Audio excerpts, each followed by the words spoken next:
Hello everyone, praise lord. నీ సన్నిధి అనే కార్యక్రమానికి మరొకసారి మీకు ఆహ్వానం పలుకుతున్నాను. నేను మీ సిస్టర్ దివ్య దేవుని ఒక కొత్త టాపిక్తో మీ ముందుకి వచ్చేసాను.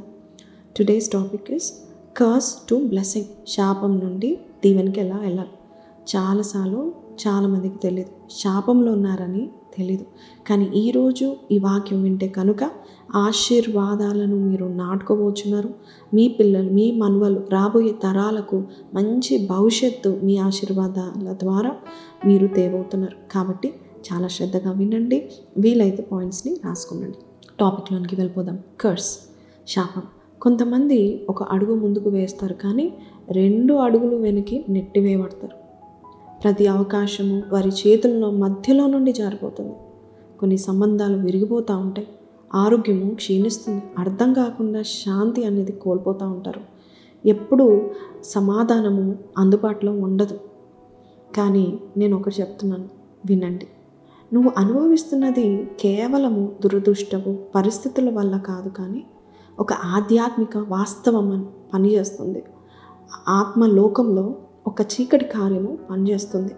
నీ జీవితంపై ఒక బరువు నిలుపుతుంది. కనిపించలేనంత లోతైన ఊబి కనబడుతుంది. ఆశీర్వాదాల ప్రవాహాలు అడ్డుకునే శాపం కనబడుతుంది. శాపము ఆశీర్వాదాలను అడ్డుకుంటుంది, ఆశీర్వాద ప్రవాహాన్ని అడ్డుకుంటుంది శాపం. సో కొంతమందికి ఎలా వస్తుంది శాపాలంటే, తమపై పలికిన కొన్ని మాటలు భారం ద్వారా వారు జీవిస్తూ ఉంటారు. ఎవరైనా రిజెక్ట్ చేశారని తిరస్కారము, అపహాస్యము, ఓటమి, ఈ మాటలు విన్నప్పుడు వారి హృదయంలో వేరులుగా నాటుకొని పోతూ ఉంటాయి. మరికొందరు తరతరాలుగా వస్తున్న పోరాటాలను మోస్తూ జీవిస్తూ ఉంటారు. ఇది తమ పుట్టకకు మునుపే ప్రారంభమైన చక్రం అని వారు గ్రహించరు. అది శాపం కదా అని నువ్వు గ్రహించినప్పుడు ఏం జరుగుతుందంటే, నీవు దేవుని కృప కొరకు వెతుకుతావు. చూడండి, శాపం అనేది దేవుని కృప లేకపోవడం, అది శత్రువు యొక్క పన్నాగం. పాపం, తిరుగుబాటు లేదా అవిశ్వాసం ద్వారా ప్రవేశించేది శాపం. కాబట్టి ఒక వ్యక్తి, కుటుంబము లేదా వారి యొక్క జాతి దేవుని కప్పు నుండి బయటికి వెళ్ళినప్పుడు ఈ శాపం అనేది వచ్చేస్తుంది. కాబట్టి దేవుని కప్పులో ఉన్నామా లేదా, మీ పితరులు దేవుని కప్పులో ఉన్నారా లేదా అనేది చూడాలి. దానికి కొన్ని లక్షణాలు ఉన్నాయి. ఈ యొక్క దేవుని కప్పులో లేకుండా, ఆయన కృపలో లేకపోతే అంతులేని పోరాటాలు, నిరంతర ఓటమిని, ఆల్వేస్ ఫెయిలియర్స్ని, అలాగే నిలవలేని ఆనందాన్ని, ఎప్పుడు తెరుచుకోలేని తలుపుల వైపే చూస్తూ ఉంటాం. కానీ ఒక శుభవార్త చెప్పడానికి నేనున్నాను. మన బైబిల్లో ప్రతి దానికి ఆన్సర్ ఉంది. ఎక్కడైతే నీవు హోప్ లేదనుకుంటావో హోప్ ఇచ్చే వాక్యాలు, వాగ్దానాలు ఉన్నాయి. కాబట్టి ఒక శుభవార్త ఏంటంటే, క్రైస్తవులకు, ముఖ్యంగా దేవుని విశ్వాసులకు, నువ్వు ఎక్కడ ఉన్నావో అక్కడ ఉండాల్సిన పని లేదని దేవుడు చెప్తున్నాడు. ఏ శాపంలో ఉన్నావో శాపం నుండి ఆశీర్వాదానికి నడిపించడానికి దేవుడు ఉన్నాడు.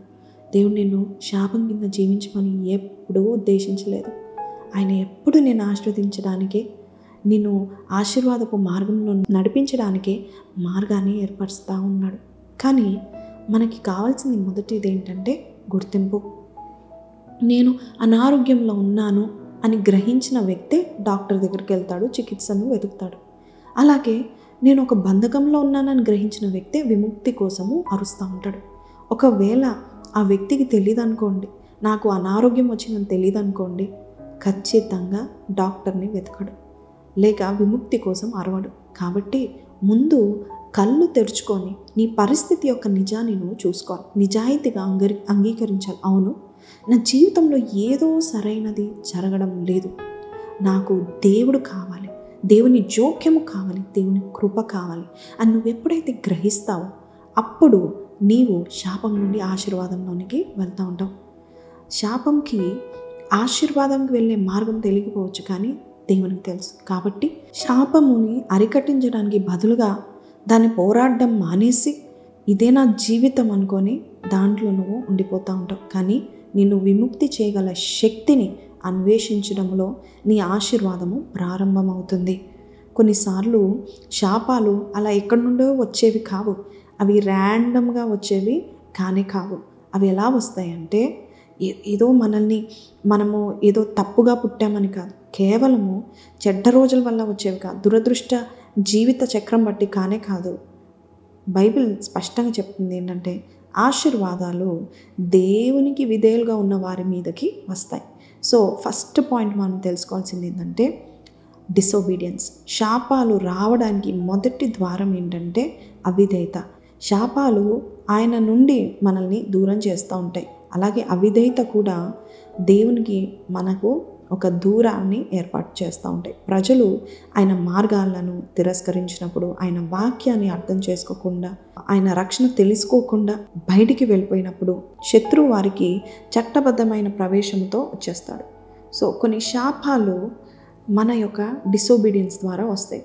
కొన్ని శాపాలు పితరుల డిసొబీడియన్స్ ద్వారా వస్తాయి. అయితే వ్యక్తిగత అవిధేయత ద్వారా కూడా వచ్చేవి ఏంటంటే మనం తెలుసుకోవాలి. తెలుసో తెలియక దేవునికి వ్యతిరేకంగా తిరుగుబాటులో మనం నడిచినప్పుడు, పాపానికి ఎప్పుడూ మనము లొంగిపోయినప్పుడు, ఏదైనా తోటలో ఆదాము అవ్వలు అవిధేయత చేసినప్పుడు వారు ఒక్క తప్పు మాత్రమే చేయలేదు, మానవ జాతి మొత్తానికి శాపం తీసుకొని వచ్చే మార్గంను తెరిచారు.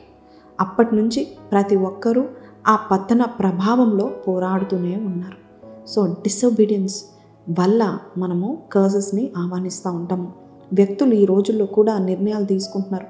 ఎలాంటి నిర్ణయాలు అంటే అవిధేయతతో జీవిస్తూ ఉంటున్నారు. అందుకే శాపాన్ని ఆహ్వానిస్తూ ఉంటారు. ద్వేషం, విగ్రహారాధన, అబద్ధం, లైంగిక దురాచారాలు ఇవి కేవలము ఆత్మని పాడు చేయడం మాత్రమే కాదు, శత్రువులకు తలుపులు తెరుస్తున్నాయి. సెకండ్ది మనం చూసినట్లయితే జనరేషనల్ కర్సెస్.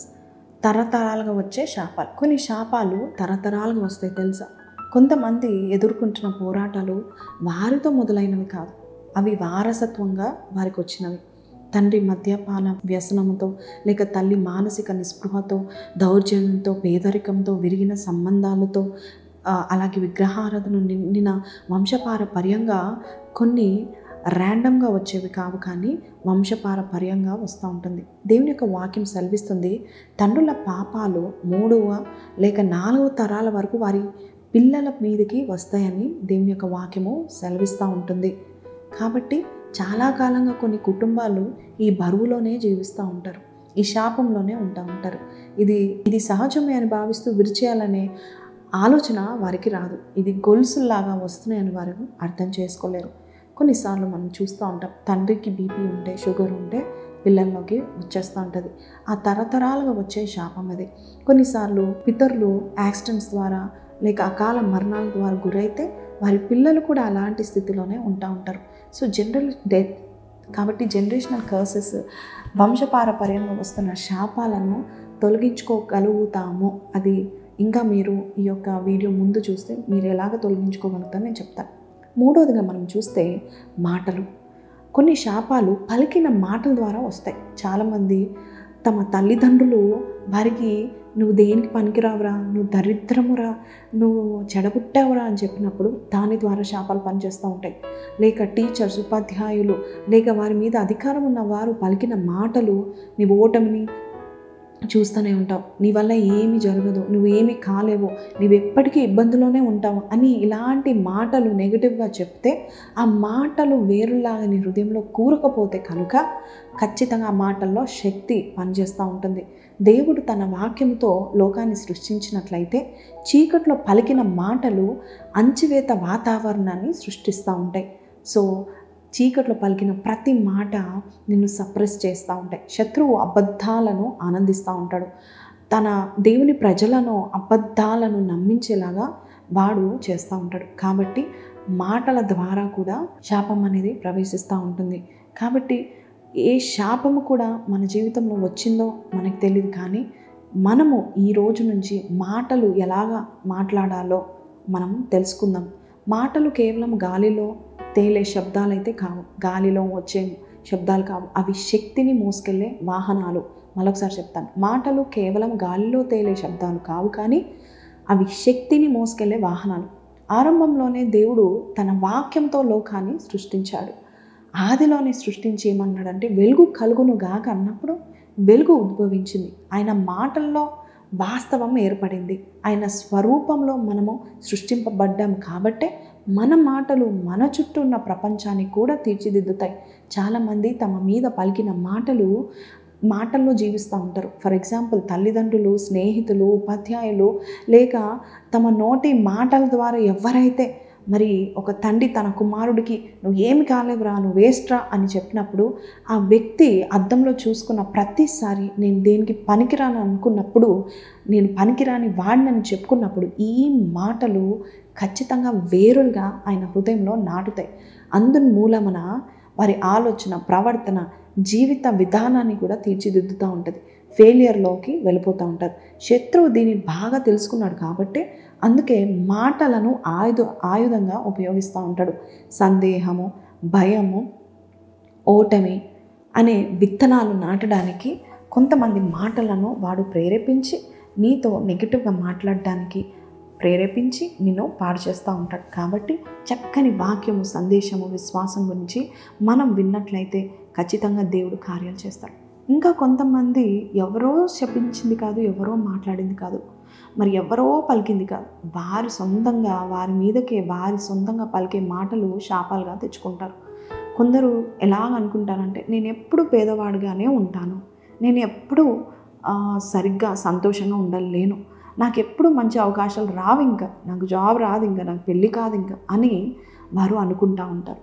వారు గ్రహించని విషయం ఏంటంటే తమ జీవితం పైన ప్రవచనము చేస్తున్నారని వారు గ్రహించలేరు. ఎందుకంటే దేవుడు మన మాటలను, దేవుడు జీవమును మరణమును నాలుకలో ఆ బలాన్ని ఉంచాడు. అందుకే సామెతలు 18:21 జీవం మరణం నాలుక వశము అని దేవుని యొక్క వాక్యం సెలవిస్తుంది. కాబట్టి మనం ఏది మాట్లాడుతామో దాన్ని ఆహ్వానిస్తాం, మనం ఏది ప్రకటిస్తామో దానే కదిలిస్తాం. మరొకసారి చెప్తాను, మనం ఏది మాట్లాడతామో దానే ఆహ్వానిస్తాం, మనం ఏది ప్రకటిస్తామో దానే కదిలిస్తాం. కానీ మాటల్లో ఇంత శక్తి ఉందని మీకు తెలియదు. కానీ ఇంకో మాట చెప్తాను, మాటల్లో ఆశీర్వాదాలను తెచ్చే శక్తి కూడా ఉంది.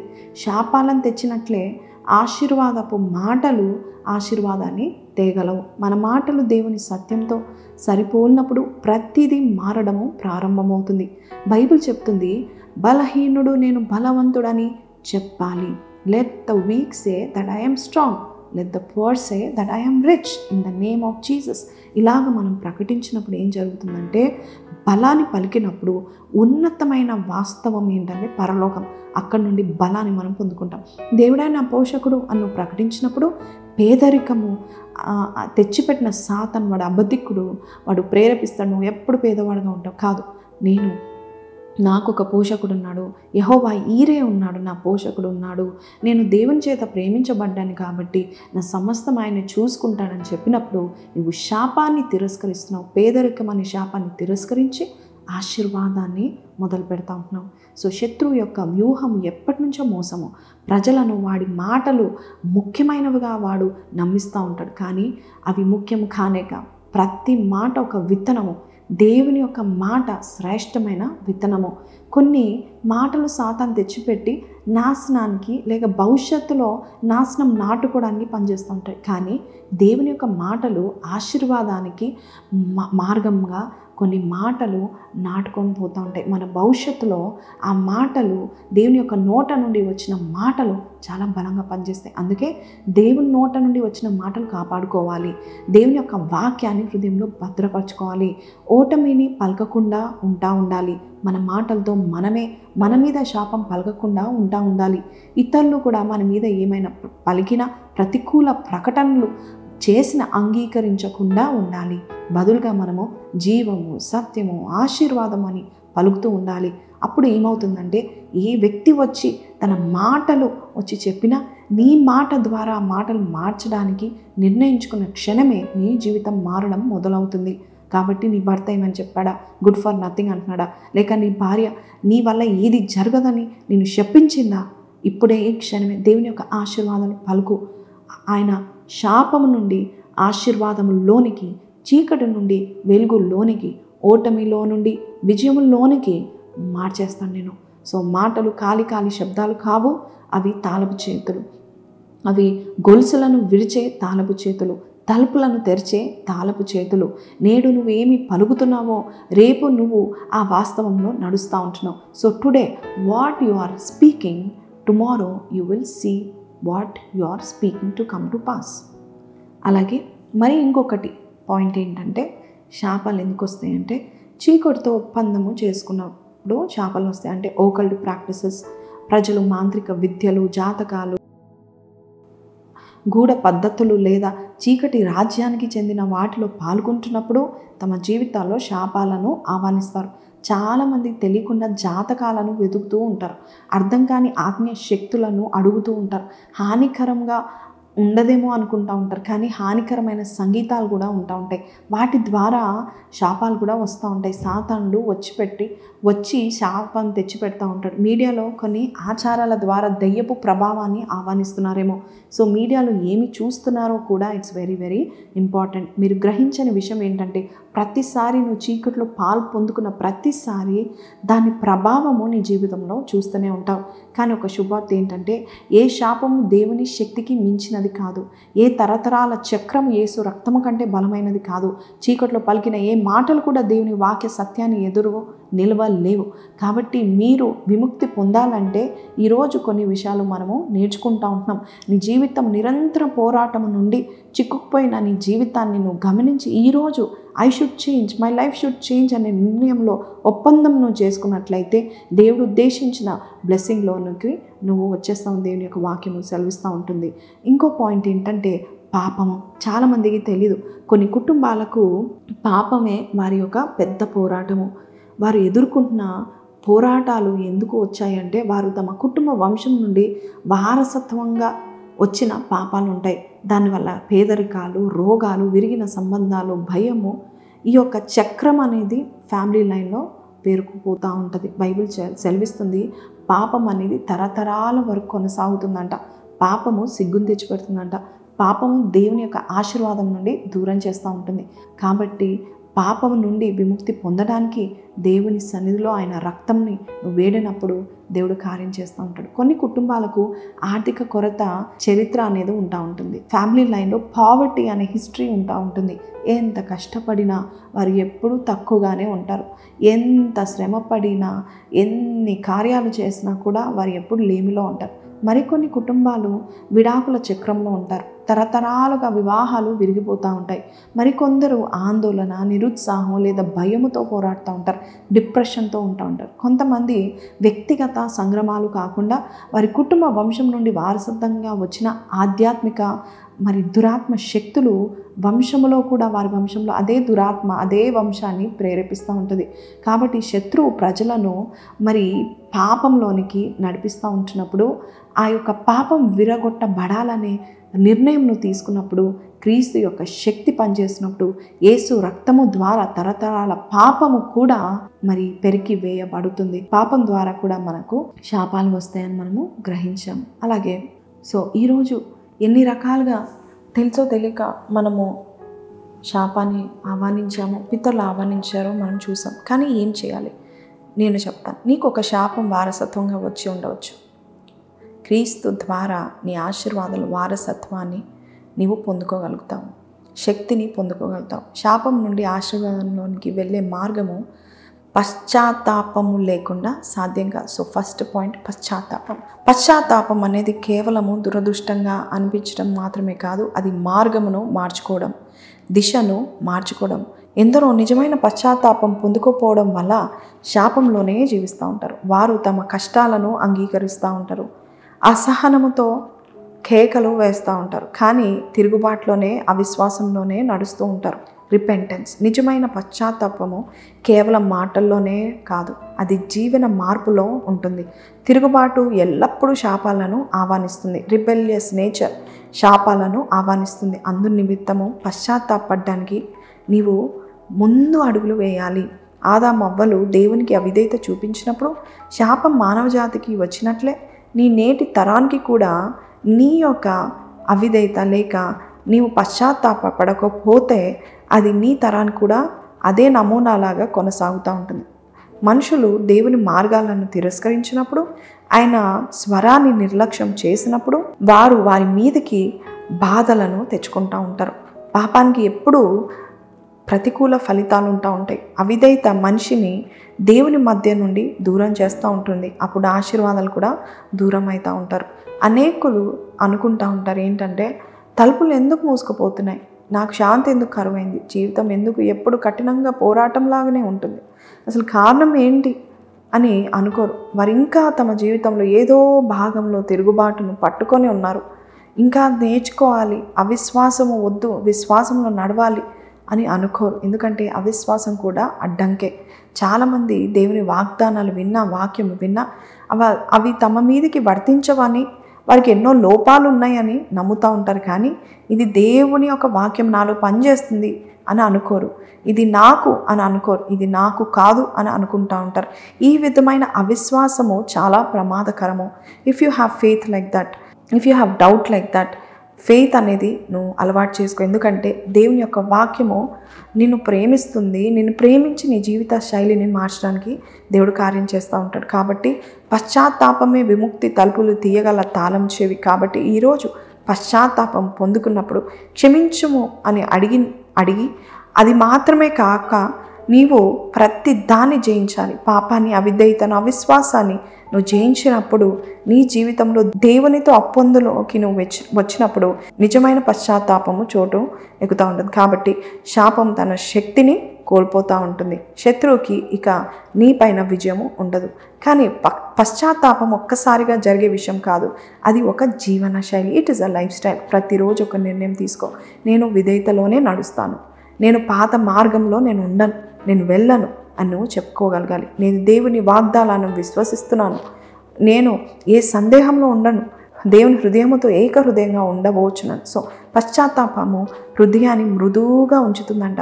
మన ఆత్మను దేవునితో సత్సంబంధాన్ని కలిగిస్తుందంట. కాబట్టి ఆశీర్వాదాలు ప్రవహించే తలుపు ఏంటంటే పశ్చాత్తాపము. చాలామంది బంధంలోనే ఉంటారు. ఎందుకంటే వారు అబద్ధాలపై నిర్మించుకుంటూ ఉంటారు. శత్రువు యొక్క మోసం ఏంటంటే అబద్ధాలు చెప్తూ ఉంటాడు. వాడి యొక్క ఆయుధం ఏంటంటే, చాలా బల ప్రయోగం ఏంటంటే మోసము, అబద్ధాలు చెప్తూ ఉంటాడు. కాబట్టి దాన్ని జయించగలగాలి. ఏదైనా తోటలో ఆదాము అవ్వలను అతను అధిగమించలేదు. కాబట్టి వారు అతని అబద్ధానికి, సాతానుగాడి యొక్క అబద్ధానికి లోనైపోయారు. కాబట్టి దేవుని సత్యాన్ని వారు తెలుసుకోలేకపోయారు. ఆ అబద్ధంలో వారు నడిచినప్పుడు శాపము లోనికి వచ్చేసింది. ఈరోజు కూడా చాలామంది అబద్ధాలను సత్యాలుగా అంగీకరిస్తున్నారు, సత్యాలను అబద్ధాలుగా అంగీకరిస్తున్నారు. కాబట్టి శాపాల క్రిందనే మనం ఉంటాం. కానీ శుభవార్త ఏంటంటే అబద్ధాలు సత్యము స్వీకరించిన క్షణములోనే తమ శక్తిని కోల్పోతూ ఉంటుంది. సో ఎప్పుడైతే అబద్ధము వైపును చూసి నిజ దేవుడు ఉన్నాడు, యేసు అంటున్నాడు, నేనే సత్యం, నేనే మార్గం, నేనే జీవము, ఆయన ద్వారానే నాకు విమోచన అని నువ్వు చెప్పినప్పుడు ఏం జరుగుతుందంటే సత్యంలోనికి ప్రవేశిస్తుంది. అబద్ధాల నుండి నువ్వు దూరం వెళ్తూ ఉంటావు. So your imagination should not define you. నీ ఇమాజినేషన్స్లో దేవుని కృప నిర్వహించకు. దేవా నీ కృప ఎలాంటి నాకు చూపించని వాక్యం తెరువు. దేవుని యొక్క కృప ఎంత బలంగా మాట్లాడుతుంది. ప్రతికూలంగా పలికిన ప్రతి మాటను చెరిపేసి దేవుని యొక్క మాటలను మాట్లాడినప్పుడు శాపాన్ని విడిచే గొప్ప శక్తి యేసు రక్తంలో ఉందని నువ్వు తెలుసుకున్నప్పుడు ఏ గొప్ప బంధకమైనా కూడా, ఎంత బలంగా ఉన్నా, ఏ గొప్ప గొలుసైనా కూడా, తరతరాల బంధాలు కూడా శక్తివంతంగా దేవుడు మార్చబోచునని తెలిసినప్పుడు ఖచ్చితంగా నీవు దేవుని యొక్క వాక్యాన్ని, సత్యాన్ని నువ్వు తెలుసుకుంటాం. మరొకటికి మనం చూస్తే బ్లడ్ ఆఫ్ జీసస్, శాపాన్ని విడిచిన గొప్ప శక్తి ఏంటంటే యేసు రక్తము. యేసుక్రీస్తు యొక్క రక్తము ఎంత బలమైనదంటే ఎలాంటి పాపానైనా ఎంత గాఢంగా చేసినా కూడా తుడిచివేయగలడు. ఎలాంటి తరతరాల బంధకములను కూడా ఆ శక్తికి మించింది కాదు. సిలువ కేవలము ఒక చారిత్రక సంఘటనక, ఇట్స్ నాట్ జస్ట్ హిస్టరీ. అది ప్రతి శాపాన్ని, ప్రతి పాప భారాన్ని, ప్రతి చీకటి శక్తిని ఒక్కసారే ఓడిపోయే క్షణాలను తీసుకొస్తుంది. గలతీ 3:13 ప్రకారం యేసయ్య మన కొరకు శాపగ్రస్తుడై మరి ధర్మశాస్త్రం యొక్క శాపం నుండి విమోచించాడంటే ప్రతి పాపము, ప్రతి విఫలత, ప్రతి తరతరాల శాపము ఆయన పైన వేయబడింది. ఆయన మన కొరకు గాయపడ్డాడు. మనము స్వస్థత పొందుకోవచ్చును, మనకు విముక్తి రాబోచుంది. మనము ఇంకా శిక్షింపబడము, శాపంలో మనము ఉండము. కానీ సమస్య ఏంటంటే చాలామంది దీన్ని నిజమని అంగీకరించినా తమ జీవితాల్లో అన్వయించరు. దేవుని యొక్క తలుపు తెరుచుకుంటా ఉంటున్నాడు. నేను వచ్చాను, నాలోనికి రా, యేసయ్య రక్తము నిన్ను శుద్ధీకరిస్తుందని తెలుసు. కానీ అది విశ్వాసంతో స్వీకరించి అన్వయించాలని చాలామందికి తెలీదు. పస్కా సమయంలో ఇశ్రాయేలీయులు తలుపుల మోపు రాళ్ళపై రాసినట్టే ఈరోజు మనం కూడా యేసు రక్తాన్ని విశ్వాసంతో ప్రకటించాలి.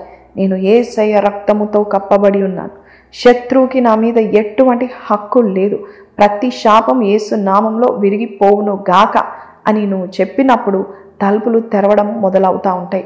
నిజమని అంగీకరించిన నీ జీవితంలో, శాపం నిజమని అంగీకరించిన నీ జీవితంలో తలుపులు యేసయ్య రక్తం ద్వారా తెరవబడతా ఉంటాయి. కాబట్టి విశ్వాసంతో స్వీకరించు. పస్కా సమయంలో ఎలాగైతే వారి యొక్క ద్వార బంధాల మీద రాశారో, నీ హృదయం మీద యేసయ్య రక్తం ఏ శాపాన్నైనా, ఏ తప్పునైనా, ఏ తరతరాల పాపాన్నైనా మించిపోయింది.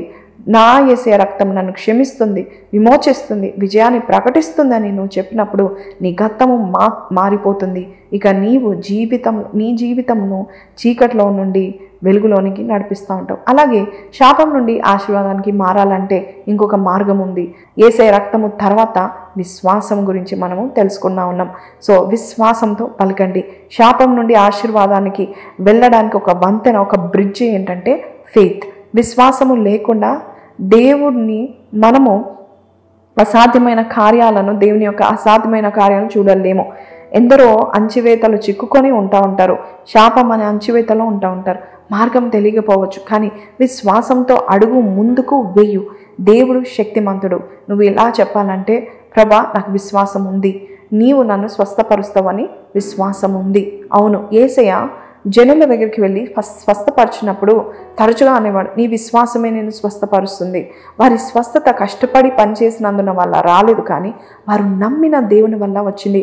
విశ్వాసము క్రియాశీలంగా ఉండాలి. అది కేవలం మానసిక అంగీకారం కాదు, అది మనిషిని మార్చివేసే విశ్వాసంగా ఉండాలి. ఒక ఆమెకి పిల్లలు పుట్టలేదు, 12 సంవత్సరాలు అయిపోయింది. అప్పుడు విశ్వాసంతో ఆ వాక్యాన్ని స్వీకరించింది. ఏంటంటే, దేవుడు స్వస్థపరుస్తాడు, నాకు కూడా పిల్లల్ని ఇస్తాడు. సంఘంలో పాస్టర్ గారు చెప్పిన వాక్యాలను రాసుకొని అక్కడితో ఆగిపోలేదు. ఇంటికి వెళ్ళి ఒక రూమ్ని సిద్ధపరిచింది, బేబీ రూమ్ని సిద్ధపరిచింది, ఉయ్యాలను పెట్టింది, బేబీ క్లోత్స్ అన్ని, బట్టలన్నీ తీసుకొచ్చి పెట్టింది. విశ్వాసంతో ఆ చర్య తీసుకున్నందుకు త్వరలోనే దేవుని యొక్క వాగ్దానము ఖచ్చితంగా ఆమె కొరకు త్వరగా బయలుదేరింది. అంతేకాదు, ఆమె ఒక్కరిని కాదు, 2 పిల్లల్ని కన్నది. నిజమే, ముందుగా మనకి ఆశీర్వాదం కనిపించకపోయినా కూడా విశ్వాసంతో అడుగు వేసినప్పుడు దేవుడు సమకూరుస్తాడు. శాపాలను విడిచే విషయంలో కూడా ఇది నిజమే.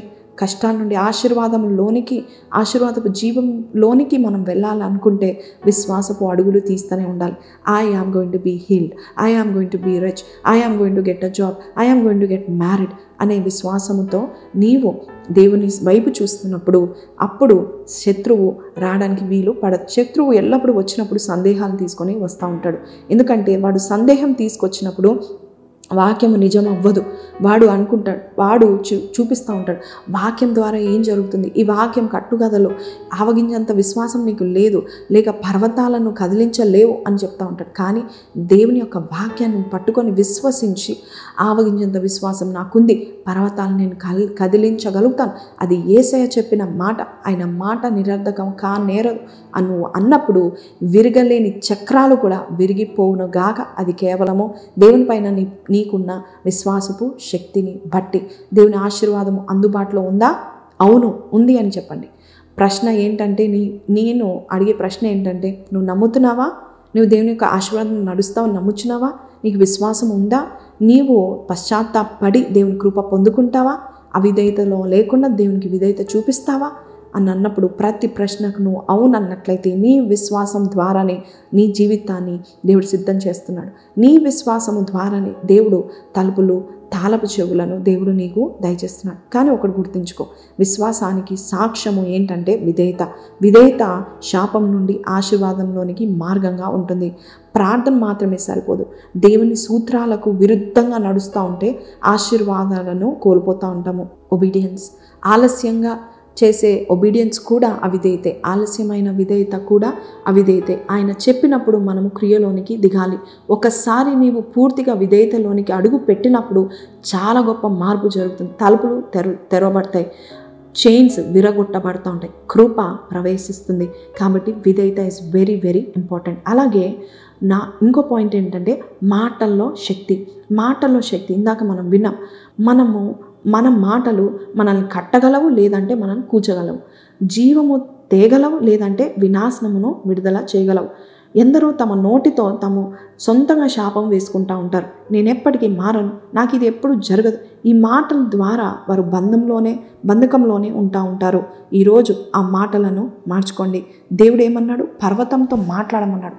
పర్వతమా, నువ్వు సముద్రంలో వేయబడదువు గాక అంటే నీ మాటలు బట్టి, విశ్వాసంతో నువ్వు చెప్పిన మాటలు బట్టి అది జరుగును అని దేవుడు చెప్తున్నాడు. కాబట్టి ప్రకటించు, దేవుని వాగ్దానాలు ప్రకటించు. శత్రువుతో అంగీకరించడం మానుకో. శత్రువు చెప్పేది వినకో. శాపం తెచ్చిపెట్టేది నువ్వు మానుకో. నేను శాపగ్రస్తుని కాదు, నా కొరకు యేసు చనిపోయాడు. నేను ఆశీర్వాదింపబడిన వాడని, నేను తోక కాదు, నేను తలని, నేను అపజయపాలు కాదు, నేను విజయవంతుడిని, నేను జయశీలుని. నేను దేవుని యొక్క కృపను ఆహ్వానిస్తున్నాను. దేవుని యొక్క కృప నాపైనుంది, ఆయన కటాక్షం నాపైనుంది అని నువ్వు చెప్పినప్పుడు అదే నీ ఆయుధంగా నీకు విజయంను తీసుకొస్తూ ఉంటుంది. ఈ ప్రకటనలో శాపాన్ని విరుచి వేస్తూ ఉంటాయి, ఆశీర్వాదాలను విడుదల చేస్తూ ఉంటాయి. కాబట్టి ఈరోజు శత్రువుల యొక్క అబద్ధాలను నిరంతరం నువ్వు పలికేవము, ఈ రోజు నుంచి సత్యాన్ని ప్రకటించు. దేవుని యొక్క మాటలను ప్రకటించు. నీవు కొన్ని క్షణాల్లోనే నువ్వు మారిపోతావు. నీ జీవితం మారుతుంది. శాపము కూడా నీ ఇంటిలో నుండి, నీ వంశపారంపర్యంగా వస్తున్న శాపం కూడా వెళ్ళిపోవును గాక అని ప్రకటిస్తున్నాం. ప్రతి ఒక్కరికి ఒక చాయిస్ ఉంది. శాపంలో ఉండిపోవాలా, లేదా దేవుడు సిద్ధం చేసిన ఆశీర్వాదంలో అడుగు పెట్టాలా? శత్రువు చెప్తాడు, నీ గతమే నీ భవిష్యత్తు, నీ కష్టమే నీకు శాశ్వతం అని చెప్తా ఉంటాడు. లేదు, సత్యం ఏంటంటే యేసు క్రీస్తు ద్వారా ప్రతి శాపం విరగగలదు, ప్రతి బంధకము తొలగింపబడగలదు, ప్రతి గొలుసు, ప్రతి చైన్ చిన్న భిన్నము కావచ్చు. సిలువపై ఉన్న దేవుని యొక్క ప్రేమ నాకు కనబడుతుంది. సిలువ శాపం నుండి ఆశీర్వాదంలోనికి నన్ను నడిపిస్తుంది. కాబట్టి ఇట్టి విశ్వాసం ఆయన పైన నువ్వు ఉంచుకున్నట్లయితే శాపం ఓడిపోయింది. ఈ రోజే నీవు ఆయన మార్గంలో నడవాలని ఎంచుకున్నప్పుడు ఆశీర్వాదం నిన్ను ఆకర్షిస్తుంది, నిన్ను అనుసరిస్తుంది. దేవుడు నిన్ను ఆశీర్వదించబడిన వాడుగా దేవుడు నిన్ను చేయబోచున్నాడు. అయితే ప్రశ్న ఏంటంటే, స్వీకరిస్తావా? Are you ready to take this? కొన్ని శాపాలు మన వ్యక్తిగత అవిధేయత బట్టి, మన మాటల ద్వారా కొన్ని వంశపారపర్యంగా వస్తున్నవి ఉండొచ్చు. కానీ ఈరోజు ఫస్ట్ రిపెంట్. నేను చెప్పాను కదా, రిపెంట్, పశ్చాత్తాపడండి. ఎందుకంటే కొన్ని శాపాలు పశ్చాత్తాపము ద్వారానే విడిచివేయగలదు. పశ్చాత్తాపము కేవలము క్షమాపణ కాదు, అది మార్గము, అదొక మార్గు. తిరుగుబాటు శాపాలను ఆహ్వానిస్తుంది. పశ్చాత్తాపము పాపము నుండి, తిరుగుబాటు నుండి, అవిశ్వాసం విడగొడుతుంది. రెండోదిగా బ్లడ్ ఆఫ్ గాడ్. యేసు క్రీస్తు రక్తం అత్యంత శక్తివంతమైనది. ఏ గొలుసు, ఏ బంధకం, ఏ పాపం, ఏ శాపం, ఏ తరతరాలు కూడా శిలువపై కార్చిన ఆ రక్తము ద్వారా విముక్తి చెందబడుతుంది. మూడోదిగా ఫెయిత్. విశ్వాసము శాపం నుండి ఆశీర్వాదంలోనికి తీసుకెళ్తుంది. అది ప్రత్యక్షమును చూడకపోయినా అది నమ్మడము ద్వారా, అడుగులు వేయడము ద్వారా, వాగ్దానంలో నువ్వు నిలవడం ద్వారా నీ జీవితంలో ఒక గొప్ప కార్యము జరగబోతుంది. మౌంటైన్స్ కదలబోచున్నాయి. శాపం అనే పర్వతాలు సముద్రంలో వేయబడబోచున్నాయి. విశ్వాసము కన్నా పెద్దది నీ మౌంటైన్స్ ఏదియో కాదు. విశ్వాసము అన్ని పర్వతాల కంటే, అన్ని శాప పర్వతాల కంటే పెద్ద. నాలుగవదిగా ఒబీడియన్స్. విధేయత ఆశీర్వాదానికి ఒక మంత్రం. దేవుని వాక్యానికి నీవు ఎప్పుడైతే అనుగుణంగా నువ్వు జీవించాలని అనుకుంటావో, క్రమశిక్షణలో, నిజాయితీలో నువ్వు ఉంటావో, ఆశీర్వాదం నువ్వు ఆహ్వానిస్తున్నావు. ఆశీర్వాదం నేను అనుసరిస్తుంది. ద బ్లెస్సింగ్స్ విల్ చేస్ యూ డౌన్. కాబట్టి విధేయతలో ఉండండి. ఐదవదిగా మాటలు. మాటల్లో శక్తి ఉంది. అవి నిన్ను కూల్చగలవు, జీవమును ఇవ్వగలవు. కాబట్టి వాట్ ఆర్ యూ టాకింగ్? ఏం మాట్లాడుతున్నావు? నీ మాటల్లో ఉన్న శక్తి ద్వారా నీ జీవితం నిర్మించబడగలుగుతుంది, లేదా ధ్వంసం చేసుకుంటావు. కాబట్టి మాటలో శక్తి ఉంది. కాబట్టి ఈరోజు ఈ మాటలు విన్న మనం ఈ పాయింట్స్ని మనం జ్ఞాపకం చేసుకుందామా? మన శాపం విరిగొట్టబడ్డానికి మనము ప్రార్థన చేద్దామా? చిన్న ప్రార్థన. పరిశుద్ధుడా, మహోన్నతుడగు తండ్రి, ఇంతవరకు మాతో మాట్లాడావు. ప్రతి శాపం విరగొట్టబడుతుందని నమ్ముచున్నా, ప్రతి పాపం విరగొట్టబడుతుందని నమ్ముచున్నాము నాయన.